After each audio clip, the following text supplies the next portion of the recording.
અડાજણ સ્થિત શ્રી સ્વામિનારાયણ એકેડેમી અને શ્રી સ્વામિનારાયણ HV વિદ્યાલય એટલે જ્ઞાન શિક્ષણ અને સંસ્કારોનું સુભગ સમન્વય. ભારત ભારતીય અને ભારતીયતાએ દ્રઢ નિશ્ચય સાથે શાળા નિત નવા વિચારો અને શિક્ષણ પદ્ધતિઓ દ્વારા સફળતાના શિખરો સર કરી રહી છે. સંસ્થાપક શાસ્ત્રી સ્વામી શ્રી હરિવલ્લભદાસજીના આધ્યાત્મિક માર્ગદર્શન હેઠળ શાળામાં નૈતિક શિક્ષણ જેવો વિષય સાંકળી લેવામાં આવ્યો. Science, technology, coding, artificial intelligence, robotics જેવા અત્યાધુનિક વિષયોની સાથે સાથે એ બાબતનું પણ ધ્યાન રખાય છે કે વિદ્યાર્થી માત્ર એક યંત્ર માનવ ના બની રહે. નૈતિક શિક્ષણ અંતર્ગત મનુષ્યને મનુષ્ય બનાવનાર સદગુણોનો વિકાસ થાય એ બાબત ઉપર જોર આપવામાં આવે. બાળકોમાં સ્પિરિચ્યુઅલ કોશન્ટ અને ઇમોશનલ કોશન્ટનો વિકાસ થાય એ શુભાશયથી તારીખ 14મી ફેબ્રુઆરી 2024ને બુધવારના રોજ વસંત પંચમી નિમિત્તે શાળામાં સરસ્વતી પૂજનનું વૈદિક પરંપરા અનુસાર આયોજન કરાયું. શાળાના અંગ્રેજી અને ગુજરાતી માધ્યમના તમામ બાળકોને અને વાલીઓને યજ્ઞ પૂજામાં જોડાવાની અવસર આપવામાં આવેલ. હું દિનેશભાઈ ગોંડલિયા, શ્રી સ્વામિનારાયણ HV વિદ્યાલય, સ્વામિનારાયણ એકેડેમી, અડાજણ, સુરત. આજે વસંત પંચમી નિમિત્તે આ શ્રી સ્વામિનારાયણ HV વિદ્યાલય 24 વર્ષ પૂરા કરી અને 25મા વર્ષમાં મંગળ પ્રવેશ કરે છે. અમારી શાળામાં દર વર્ષે આ અમારા પૂજ્ય શાસ્ત્રી સ્વામી હરિવલ્લભદાસજી જે આ સંસ્થાના સંસ્થાપક છે એમની આજ્ઞાથી દર વર્ષે અમારે આ યજ્ઞ કરવામાં આવે છે. વસંત પંચમી નિમિત્તે દરેક તહેવારો ઉજવીએ છીએ, એમાં વસંત પંચમી દિવસે યજ્ઞ કરી અને દરેક બાળકો ઘરેથી જવ, તલ અને ઘી લાવી અને અહીંયા આહુતિઓ આપે છે.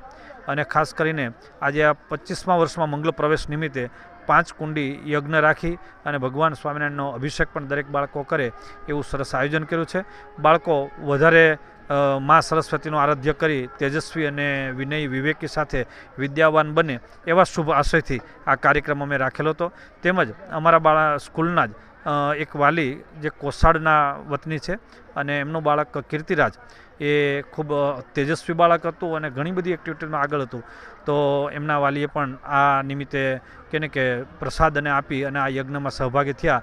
એમના આત્માને શાંતિ અર્પે એવી પણ અમે આ યજ્ઞમાં એક પ્રાર્થનાનો એક ભાગ લીધો છે. અને વધારે વધારે બાળકો પોતે સહભાગી થયા અને દરેક વાલીઓ પણ આવી અને આમના દર્શન કરે એવું આ સુંદર આયોજન અમે કરેલું છે. સર, આની અંદર કેટલા બાળકો આજે આ યજ્ઞમાં બેઠા હતા? આજે આ યજ્ઞની અંદર 3000 બાળકો 1 by 1 આવી અને આખો દિવસ એનો લાભ લઈ અને દરેક બાળકો 108 ભગવાનની આહુતિઓનું કે એમાં આહુતિ આપીને સમર્પિત કરશે. શાળામાં આ કરવા પાછળ આપણો મુખ્ય ઉદ્દેશ શું? બાળકો આમાંથી શું શીખશે?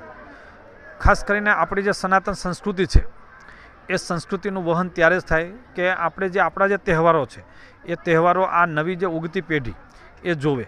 અને આ અમે દરેક તહેવારને સાયન્ટિફિકલી પણ બાળકોને એની સાથેનું રહસ્ય બતાવીએ છીએ કે આ વસંત પંચમી અને વસંત પંચમી નિમિત્તે આ પૂજન અને વગેરે શા માટે હોય છે કે જેથી કરીને બાળકો આજની યુવા પેઢીઓ છે એ દરેક વસ્તુમાં વાય કહીને ઊભા રહી જાય છે.